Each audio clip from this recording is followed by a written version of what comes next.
Hey, everybody, welcome to another amazing episode of the Headstrong podcast. I'm your host, Danielle Mills Walden.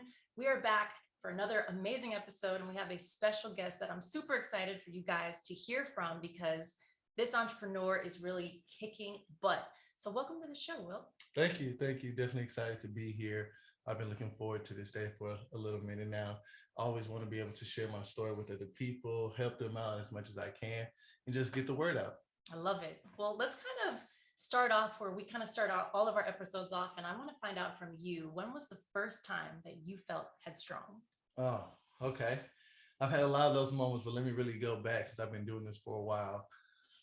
I think the very first time that I had a true headstrong moment was I was working pharmaceutical sales.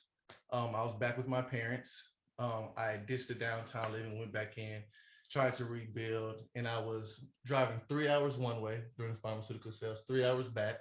So I was in my car anywhere from 7 to 8 hours a day. And I said, there has to be more than what I'm doing now.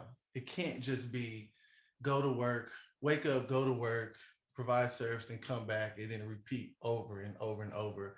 And I realized even though I was making good money financially, necessarily I wasn't mentally happy, right? So at the end of the day, I said, well, if I don't like doing this and I'm not happy, I need to make a change. And I had a conversation with my mom. I said, hey, I'm just not happy right now.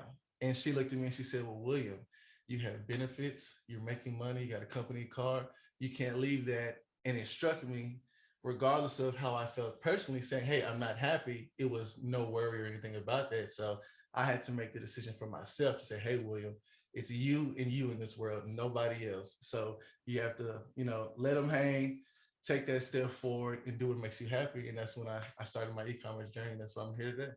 Wow. What was the moment that you knew, like, I am not trying to work for somebody else again? Oh man.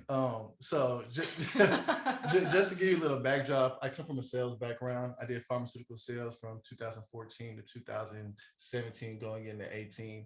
Was very good at what I did. I was President's Club multiple times. And even though I was providing service, I was top of my sales class. It doesn't really matter in corporate America how good you are. If budget cuts come, if contracts come to an end, you're axed. And I had that happen to me 3 times in my pharmaceutical career. And I said, all right, enough is enough. I don't have true control of this. I have to bet on myself. Wow. I mean, for one, like getting into sales to begin with, what made you even get into that? Like, kind of take us back to the beginning. Like, as a kid, how were you? What was your personality like? Where does this confidence come from? So my mom always said I need to be a politician or a lawyer because I'm Okay. always good at arguing. I can be extremely stubborn when I feel passionate about something. But in the very beginning, I didn't start out as a sales representative or just wanting to get into sales. I was a biochemistry major at the University of North Texas. I had dreams of being a pharmacist, wanted to be a physical therapist. And I said, I like science, so I'm going to study for that, right? So I graduated college. I come back, live in my parents' house, and I come from a strong military family. And my mom was like, "Hey, you're not just about to be at home, while you study for this test. You need to go start working." So my first sales job was actually door-to-door sales for AT&T Uverse. Whoa. So I was feet in the street, beating the pavement, 100-degree weather in Houston, Texas, door-to-door knocking on them, trying to get people to buy cable. And I realized, all right, I might not necessarily like the cable, but I love building relationships, communicating with people. So what can I do to put it together of communicating in science? And that's how I went to pharmaceutical sales. Wow. Can you kind of talk, like break it down to me? Because you said that you were doing door-to-door Mm-hmm. sales. What was that like? Like the rejection you must have felt at times. Like, did it really like build you because you had to get broken down from a day-to-day basis Yeah. at a young age, Yeah. like your first job? So it definitely built tough skin. I've had police call on me numerous times. I've had pets chase me. I'm from the South, so the temperature can get a little hot up there. But it taught me a lot about persistence and that, all right, just because you get a no, it doesn't mean that's enough for the entire day. That's just your no on the way to your yes.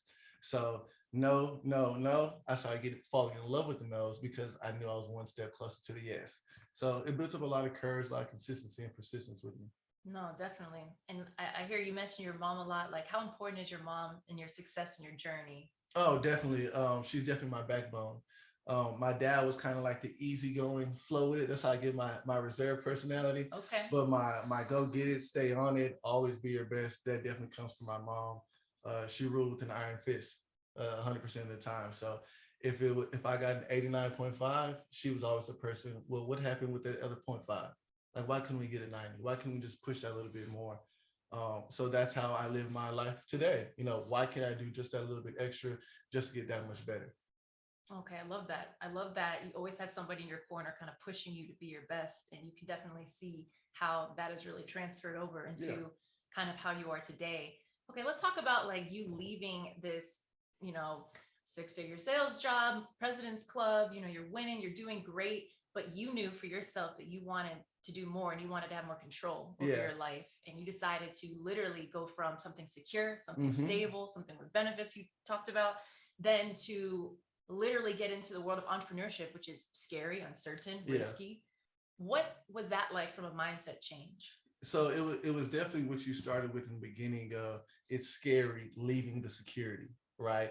Because when you're doing something, majority of your adult life, especially in the workforce, anything opposite of that is going to be scary because you're just not used to it. But it wasn't an on and off switch for me. So like I said earlier, when I was driving 3 hours one way and 3 hours back, I was using that time to focus on my mindset and personal development because I don't make that transition unless I get my mindset right, because there's no change in my thinking.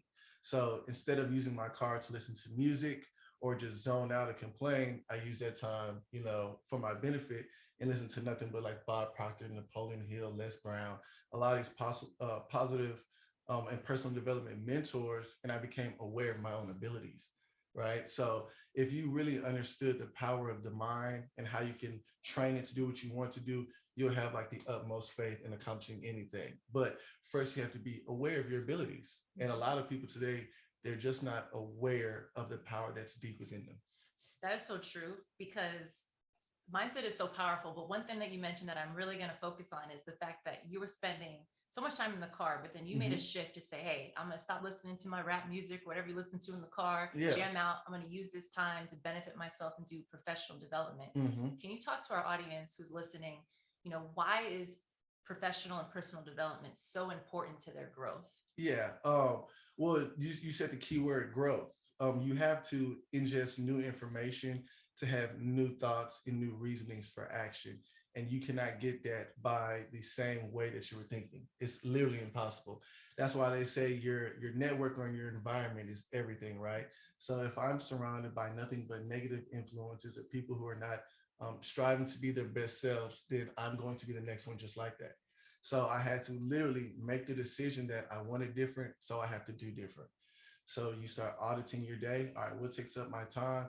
How can I use this to benefit myself? And I turned my negative, which was the original problem, and I turned it into a positive by just jamming that personal development down. I love hearing that because there's so many people listening who struggle with this and they struggle with having people, whether it be their friends, their family, people around them who are okay with, complaining and the negative energy and the negative comments, and they are themselves trying to make a change. For you personally, did you have to adjust any of the people you're spending time around or even your environment to kind of facilitate this new way of thinking in life for you, or was that a challenge at all? Yeah, so it definitely was a challenge because there was a period of my life where I was, kind of starting things from the very beginning. So I was back in environments from my past that weren't really suiting me.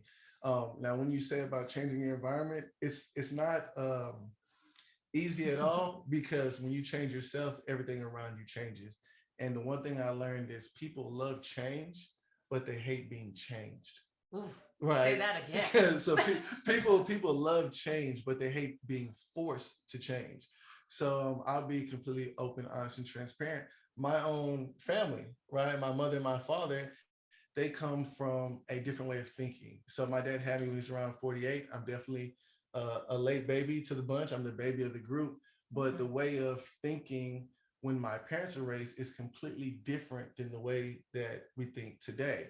So once you make that decision, you also have to be able to sacrifice everything that comes with, your old self, because for a lack of better words, you're born again, because you're getting a new mind. So I had to cut away from the moms and the parents' negativity. I had to get away from my sister bothering me, wanting to get help because I had to do what's best for myself. Right. And a lot of times people go through life always helping others, and they don't realize that the only ways you can truly help them is by helping yourself first. I love that. I love that you spoke on that, because something that I talk about a lot is you have to invest in yourself and pour into yourself if you truly want to be able to, like you said, help others. Yes. And, you're mentioning your family. Have they kind of come around now that, a lot of successes come your way? Or is it still crazy for them, like, to see what you're doing compared to where you started? And, Yeah. and it's hard. People don't like admitting they're wrong. Yeah. Yeah. So I think they're at the point now where they finally grasp it, just because they've seen the journey from where it very first started to where I'm at now. And I'm a big proponent of results don't lie. So I can talk a big game all day, but once I show you results, there's not really much to refute after that point. And I'm not gonna lie, I took it personal. I'm very competitive. Like I said, I'm very stubborn. So anybody who says or even hints at something I can't do, I take it as a personal challenge to, give me a little extra fuel on the fire. But they fully grasp it now because I take care of myself and I'm able to provide for them as well. So I'm blessed to do that, and it shows them that, all right, my son did what he needed to do. I love that. I love that you were able to kind of take that as motivation to kind of take it to the next level, because there's always going to be people who either doubt, not necessarily you and your abilities, but what you're focusing on is so big and your goals are so huge that they themselves can't imagine it. So they're almost like afraid, like, oh, don't think that big, or don't shoot that high, because, you may not hit that. And, you and I both know you got to set massive, huge goals to hit, to even reach to where you're trying to go. You have to stretch yourself for sure. Absolutely. Well, I want to find out though, because, this is all great, but there had to have been some times that were tough. And well, let's talk about, like, starting a new business, being a new entrepreneur. What are some of the obstacles that you faced in those beginning stages where you're still trying to get your feet underneath you? Yeah, well, one is the discipline aspect, because a lot of people that come from corporate America, they're used to structure, right? You clock in, you clock out, you have lunch hours, you have a hierarchy who you report to. Right. When those type of things are stripped from you, it's brand new. So it doesn't matter what intellect you have or how fast you're able to pick something up. It doesn't matter because it's something completely new in that aspect.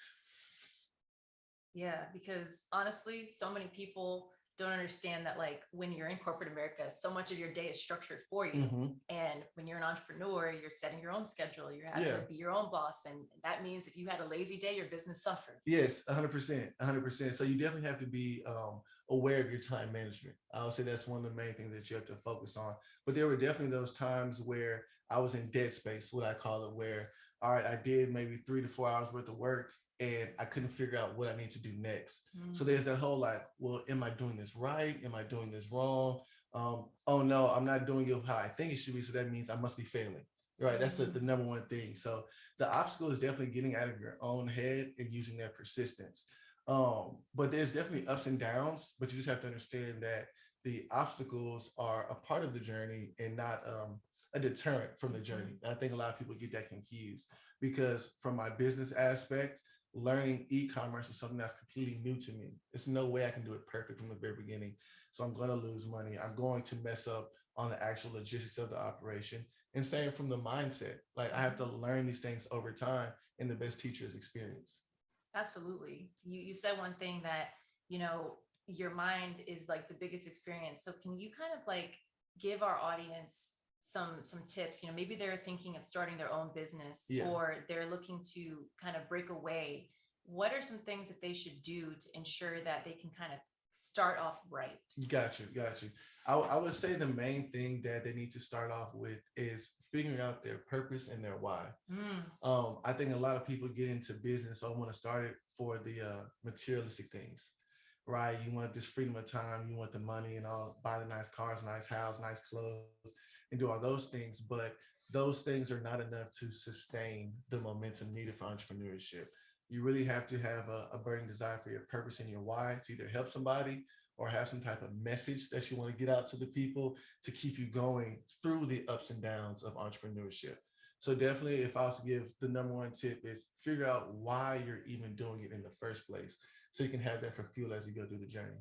I love that. Can you kind of deeper explain what is how do somebody find what their why is, and maybe share like what is your why through this whole process? Yeah, so the why is always discovered by your journey, right? So my why came from an experience with going through corporate America, living life not happy on the inside, but everything looks good on the outside. And I had to go through that low to be like, man, I know I'm not the only person that feels this way. And if everybody knew how good the other side was, that I would feel fulfilled in this life that I'm living now. So that was the main thing for me. It was like, all right, I know that I grew up in this world thinking you're supposed to be one way, but I got a hold of some information, and it opened up a whole new world for me. So that's why I started what I do now. I love that.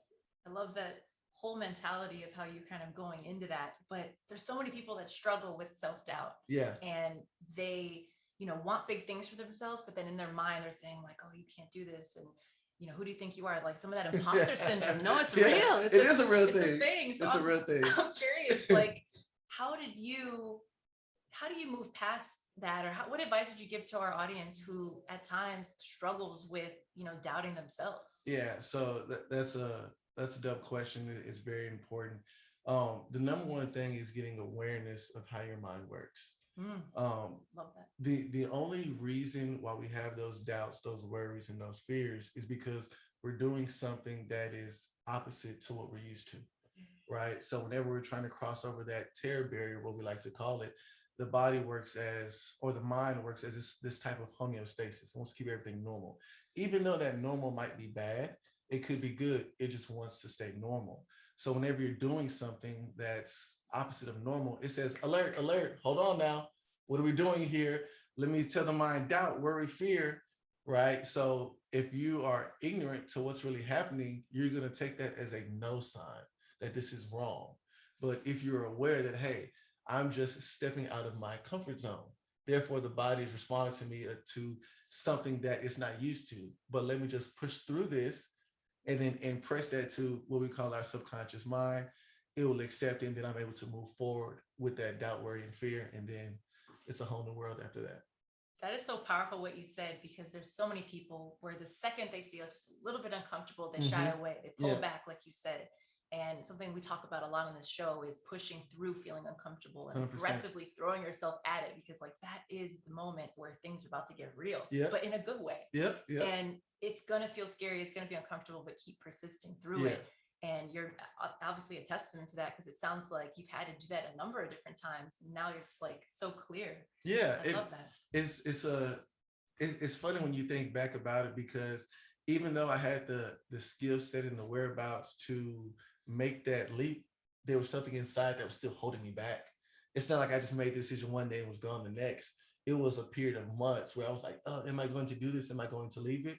But I'm big into laws, right? So there's a law of repetition, or a law of auto-suggestion, where over and over and over and over again, I would set these goals out and I would tell these goals to myself. I would say positive affirmations to myself, self-empowering words to yourself. But doing that over a period of time, after a while, you're going to start believing that, right? So once you impress it enough, you believe, and then you start to grow your faith. You say, you know what? It goes from, I don't know if I can do this, to maybe I can do this. Hold on, I think I can do this, to I'm doing this. And then you move from there. I love how there's like different levels to that. Yeah. Like it's literally a process, but can you kind of expand a little bit more about affirmations and why they're important, and kind of maybe talk through how do you do affirmation statement? You don't have to necessarily say what affirmations you do, but like kind of elaborate a little bit more on that, because I know our audience is very into that and understanding the power of it, because people are like, oh, affirmations are important, but really they work. And it's important to kind of elaborate there. I always like to start with the words, there's power in the tongue, right? So whatever you say you are or you aren't, you're right? So if I say I can do something or I can't do something, I'm literally giving myself a command to follow, right? So if you're, I'll put it like this. You have to not only speak those positive affirmations to yourself, but you also have to think those positive affirmations to yourself. You have to work it from both ends of the spectrum. A lot of people will say, hey, I want to do this, or I'm going to do this. But when they're by themselves, they say, oh, I don't think I can do this. And, the spirit gets conflicted, right? Mhm. So it's just a process of using affirmations on the physical, verbally, right? And then also on the mental aspect to reinforce those so you can turn it into a belief system. Mm. And I think a lot of people get confused with saying like, well, um, I want more money, right? Well, one more money could be a penny on the ground, right? So you guys start getting specific with your affirmations, right? Because God, the universe, the spirit is always listening, and it's extremely faithful, and it will give you exactly what you want. So you have to use the power of affirmations correctly to your benefit so that you can get what you want. But a lot of times people are just ignorant and they think that they're just speaking words when, like we both agreed, there's power in the tongue. So what you say you can do, what you say you can't do, you're both right. 100%. I think there's so much power in what is put out into the universe and what is spoken, like you said. Even me personally, I just started kind of altering what I was saying because I'm now saying things like, hey, when I achieve these things, make sure I'm ready for them and make sure that I'm not just out here doing something wrong because I'm not mentally ready for what fame or success or things are coming for me, because we know that's coming. It's just about how am I going to be able to handle it when it does come and be ready. So I think that's awesome that you had kind of stated that. I'm really curious. This is my own personal question. Okay. Like, what does your morning routine look like? How do you start your day? I kind of want to get in there and understand, like, are you a very routine oriented person? Yes, extremely routine oriented person, just because I understand the power of habits. Okay. I understand the power of drifting, which is getting away from a habit and going back to an old one. So there's two crucial points in my day. It's the morning routine and the night routine. When you very first wake up, that is the most important time of the day. So the very first thing that you say, because you're at what we call like a theta state. You're fresh out of sleep, so you're very calm, you're very peaceful. So the world is very quiet too. Your mind is very quiet. So it's time to set the tone for the day. So I'm up 4:30 a.m. every morning. First thing I do is I give thanks. I give thanks just for opening my eyes. Thankful for having breath in my body because some people didn't wake up today, right? So that starts me off with a sense of gratitude, just being thankful, which is always a positive vibration to be in. Get up at 4:30. I give my thanks. Next thing I do is I start reading. I read some type of personal development. So right now, my favorite all-time book is Your Invisible Power by Genevieve B. Rand, because it talks about visualization and the power of visualizing. So I read to get in the spirit of visualizing for 10 to 15 minutes. And then I close my eyes for 10 to 15 minutes and I visualize how I want my day to go. I see it before it actually happens, and then I act accordingly, with it. So morning routine, 4:30 a.m., wake up, then I'm giving thanks, and then I'm reading, and then I'm visualizing, and then I'm empowering myself. Hey, I can do this. I'm talking wise things, kind things to myself, and then I'm either on to the gym or I'm on to get some food. Wow, I love that. And by the time you kind of finish that like micro routine, because we know there's still other stuff in your morning, because by starting so early, it's still morning at by the time you're done with all these things. Like, you must be feeling so ready to go. Yeah. Momentum is everything. Momentum is everything. So if I'm going to set myself up for success, I need to put the odds in my favor. How do I put the odds in my favor? By consistently doing positive habits in the morning. Because a lot of people think that success is done in big jumps. And that's the farthest from the truth. I'm only successful today because I did very, very small things consistently every single day. So once I did that over time, I built up good habits with those results compounded, and now you see the success that I'm having today. So I was doing 4:30 a.m. 4 years ago. Really? So it wasn't just like once I got success, all right, now it's time to wake up at 4:30 a.m. When I had nothing, I was waking up at 4:30 a.m. because I knew that was the beginning of the journey, was starting my day off right. And if I don't change my morning and I keep doing the same thing, then I'm going to get the same results. So you got to switch it up. Wow, I love that. I love that you talked about, the small little things that you're doing every single day that are incremental, that are going to build so that you can have the success you want. So where did 4:30 come from? Why so early? And then I got to hear about the night routine, because if you starting early, you got to be going to sleep early? I'm curious. So why 4:30? Oh, well, to be honest, I didn't know any better. And then I heard my mentors, Bob Proctor, Les Brown, Napoleon Hill, Earl Nightingale, all those people said that waking up early gives you a head start on not only the competition, but it's just the most peaceful and quietest time of the day. So when there's no distractions is when you want to put in the real mental work. Right. So the earlier that is, the better it is. Because I can reach out to the audience now. I bet you every day that they wake up at 4:30 a.m. it's quiet. But let it be 9:30 a.m., 10 o'clock. Now the house is moving. Now emails are coming in. Now your phone is ringing off. We're connected to our phones. So now you have a million distractions coming at you. And it's hard to decipher on what is important and what is routine. So to get the important things in, you have to sacrifice earlier time to get that in, because that's going to set the tone for the rest of the day. Wow, I love that because, when most people think about, oh, I'm waking up early, they're saying 6 a.m. or they're saying Yeah. 5 a.m. But I love that you took it to the next level with the 4:30 because I've never heard that be like a key time. So audience, like definitely take advantage of that and try it out. Do a week, Yeah. see how you feel. See if trying this for 1 week, adjusts how things are going Yeah. through the day. Because sometimes just trying something a little bit different, like we said, it's going to be uncomfortable. It's going to be tough. You're not going to want to wake up, but the results are going to be huge. Exactly. And if you think about it from a numbers perspective, let's say I just wake up an hour and a half earlier in the morning and then put in an extra hour and a half at night, right? So that's 3 hours in the day. Let's just say we do that for 5 days, Monday through Friday. You just gave yourself an extra 15 hours of work and productivity. So if you do that over a span of 3 months, now we're 15, 30, 45, 60 hours extra in 1 month, right? So do that for 2 months. You've literally like almost leapfrogged the competition and then put yourself that much far ahead on your mental work. I love that. Smarter. Yeah. Okay. What's the night routine? How do we end the day? All right. So the night routine, what I do personally is a lot of reflection. Like sometimes I'm going to sit down and breathe. Because as an entrepreneur, you kind of wire yourself to have a high motor, right? I always want to need the next success. What do I need to do to keep my business? Because remember, there's no security. You don't work, I'm saying, you don't get paid, right? So you have to be able to kind of de-stress, calm down, and relax in the night routine. The night routine is always about giving thanks again that you had a successful day, you're alive, nothing happened to you. You reflect on your day, what you did good, what you did bad, to see what you need to change. And then you drink some water and you go to bed. Like sleep is important. I make sure I get my sleep. I did my whole burn buff into the candles when I very first started. And I realized I was like wearing myself thin. And as an entrepreneur, you have to get sleep. So I definitely prioritize sleep. Because if I'm getting up at 4:30, trust me, I'm in bed at like 9:30, 10, right? Because I didn't put in the full day's work at that point in time. So now it's time to rest and recharge.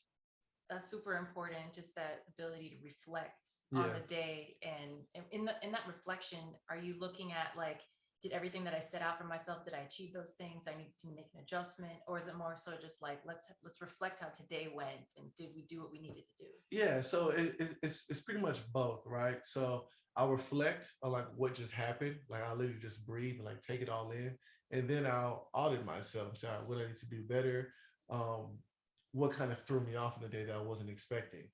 Jim Rohn is another one of my mentors that I say going from YouTube. And he always said, don't start the day until you finish the day.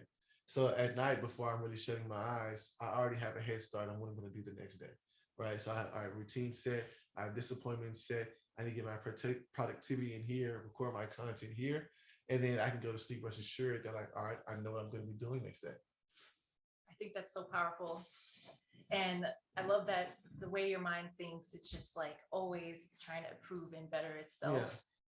So interesting. Like our last episode we talked about on the show is like setting your intention for the week on Sundays to making sure that you're going into the week ready to go. What I really like what you're saying is you're really doing that every day, making sure with every day there's an intention, there's a focus, there's a reflection on that, which I think is super, super powerful.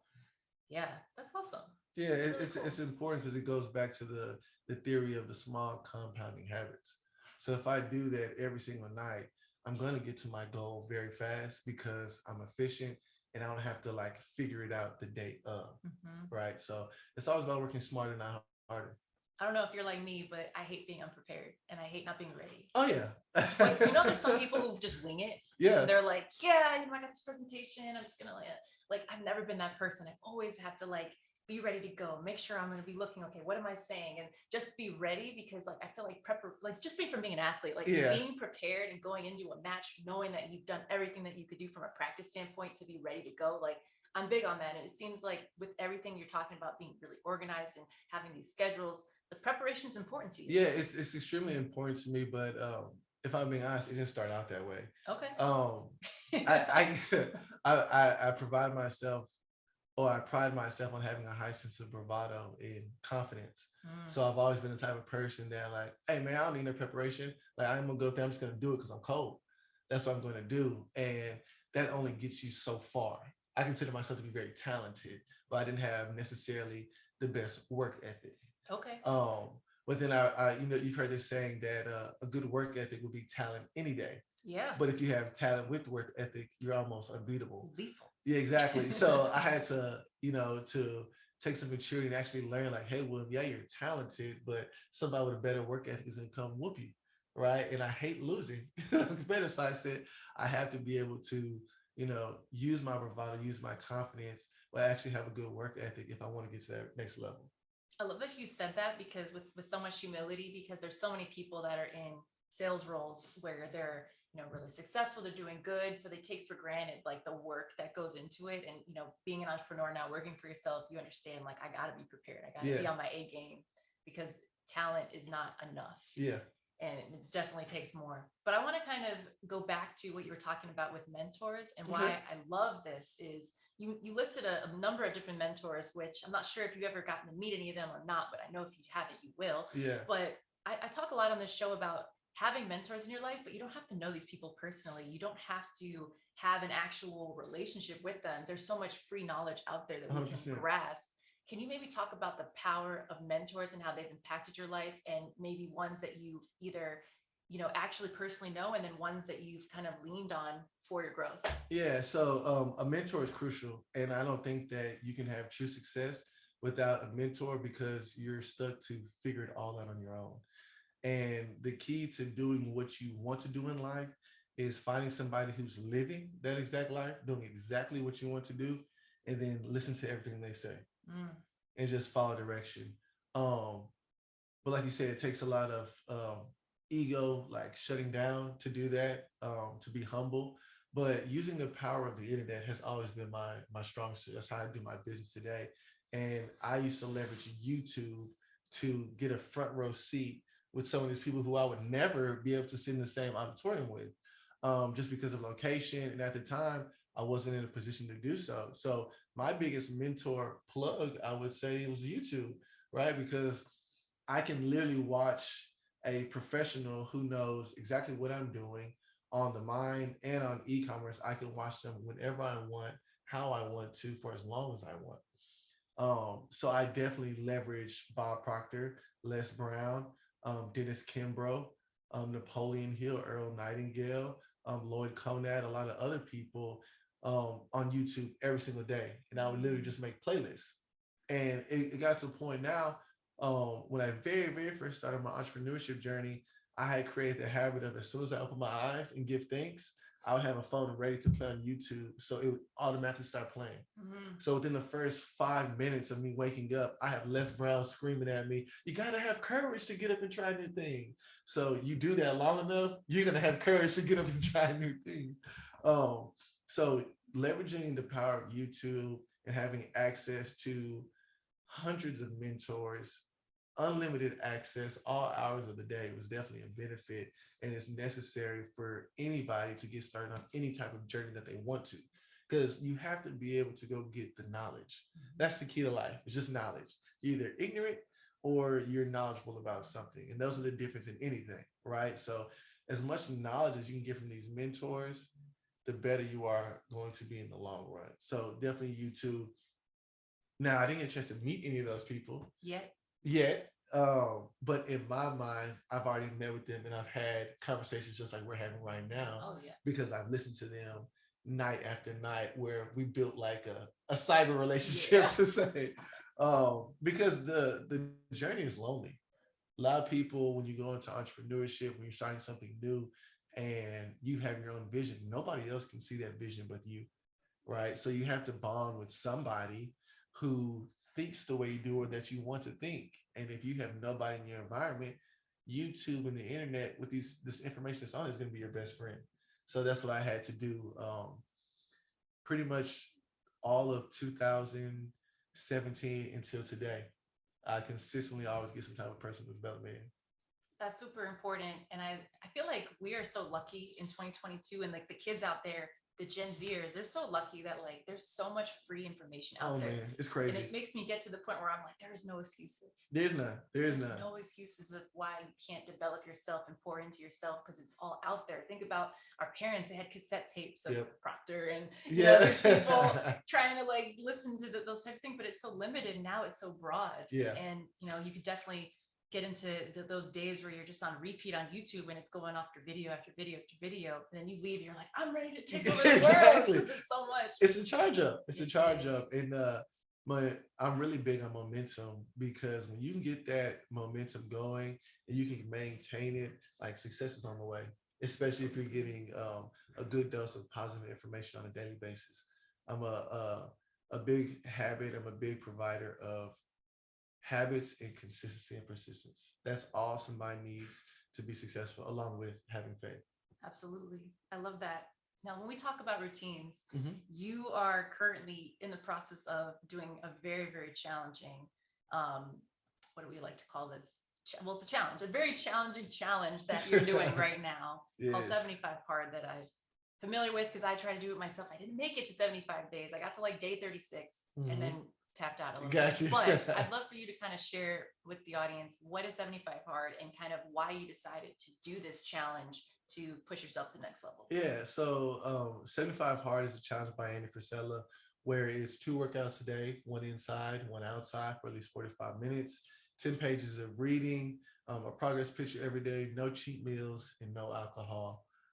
So it's definitely pushes you to the limits to what you're used to. Because I'm a frat boy from kind of it's been so long since I've went consecutive weeks without having some type of alcohol, right? So I was already pretty consistent in the gym, right, but definitely adding another workout definitely pushed me to new limits, physically and from a schedule perspective. But no alcohol has definitely been tough. But the reason I started it was because it's the beginning of the year and I feel something deep inside that I was like, I'm ready for more growth. Like I've been at a level that I'm at pretty consistently for a period of time. And now something inside of me is telling me like, well, it's time to just do a little bit more. And one of my brothers and good friends, Tim Chambers down in Houston, Texas, one of my frat brothers as well, he said, hey man, I'm doing a 75 hard challenge. Do you want to do it with me? I said, hell yeah, I'm with you. It's perfect timing. And although it's been tough, there's been ups and downs. I've had cravings. I've had so much growth by doing this challenge because I'm able to get a new level of mental control, because I've been out in environments with my friends where we would normally be drinking and I've been able to say no. So just the fact that I was able to say no to something I would normally do without blinking an eye shows, the bits of progress that I've been making. So it's been a good challenge so far. I love that because there's so many people out there, especially listeners to this podcast, who, have never had that type of discipline in their life or have put constraints on themselves and say, hey, for these 75 days, whatever the case is, I'm going to focus and not give in, not cheat or give up on myself. Because what is the most disappointing feeling you have is when you give up or let yourself down. Like that. My biggest fear is letting myself down over anything else, is letting myself down, because it's the worst feeling possible. So how liberating is it for you when you're out with friends and everybody's like, oh, cocktail? Because I think this whole process for you probably helped you realize how many things out there are just geared towards alcohol and drinking and making people socialize and drink. And it's like, yo, take a step back and like, what am I without that? Exactly. Who am I without all of this fluff? Yeah, for me, it was kind of a state of discovery because I don't know who I am without alcohol, because it's been a part of my life for so long. And not necessarily that, oh, I'm just, in love with alcohol. It's just the fact of I've had something in my life for so long that it's become a part of me where I don't know who I am without that. So I was on a state of discovery, right? So it's kind of a double-edged sword. I figure out how long I can really go, but also push myself to say, all right, William, like you did that shit. Like be proud of Love yourself, that. you know. So Yeah. that's always a good thing to knock on the door about. I love that because there's such a great feeling when you achieve a big goal like that and you're like, okay, I did it. I know for me, like the biggest thing, somebody was like, well, you can't be vegan. And like, this was like back in 2018. And I was like, okay. And Yeah. I ended up keeping that up like for over a year. And I finally, when I started, adjusting my diet a little bit, I was looking back and I'm like, wow, I took somebody telling me I couldn't do something and flipped it into something else. And now, like, if I want to do that again, I know I can. Exactly. But at least I know, like, my mind is powerful Yeah. because it's so easy for people to just quit Yeah, for or just sure. say, I'm not going to do that second workout for 75 hard or, Yeah. I'm not. And it's like, you have to push past it. And you were telling me before we kind of started shooting, like, this is tough. Yeah, it is tough. And, fingers crossed, I'm not finished yet, but We'll cheer you on. the Headstrong listeners. thank you. So we're at the time of this recording, I'm on day 42 right now. So I got a small portion left. So, Laura said the same, I'm going to push through and do it. And I will be having a good drink after that to celebrate, right? Because I've earned it. But I don't know if I ever bring alcohol back in heavy because the amount of clarity that I've gotten within this time has been astronomical. My business has done better. I've been more focused. So I'm happy with the results so far. That's awesome. Well, let's dive in a little bit about your business. Okay. Tell listeners, what do you do? Kind of break it down to them high level because it's so interesting. I find it very fascinating. Yeah. So to put it in high level, I am an e-commerce consultant and I teach people how to make passive income online by selling products. It's 2022. The world has really changed to almost 100% digital front, right? The pandemic came, it showed that brick and mortar businesses are not the necessary powerhouse like they were in the past.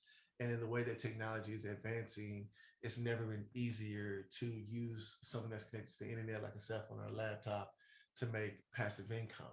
Right. So I've been in on the e-commerce side ever since 2017. Which once again, my brother Tim Chambers, he introduced me to because we were both doing pharmaceutical sales at the time. Oh, him too. Yeah, exactly. Yeah. So we've been linked since high school. So like my brother for real. And he said, hey man, I think we need to try this Amazon thing with e-commerce. And I said, you know what? Let's do it. I thought it was a smart idea, seeing where the world was going with the internet. And it gave me a way to get my time back, but still make my money. So that's why I think e-commerce is going to be a necessity real soon.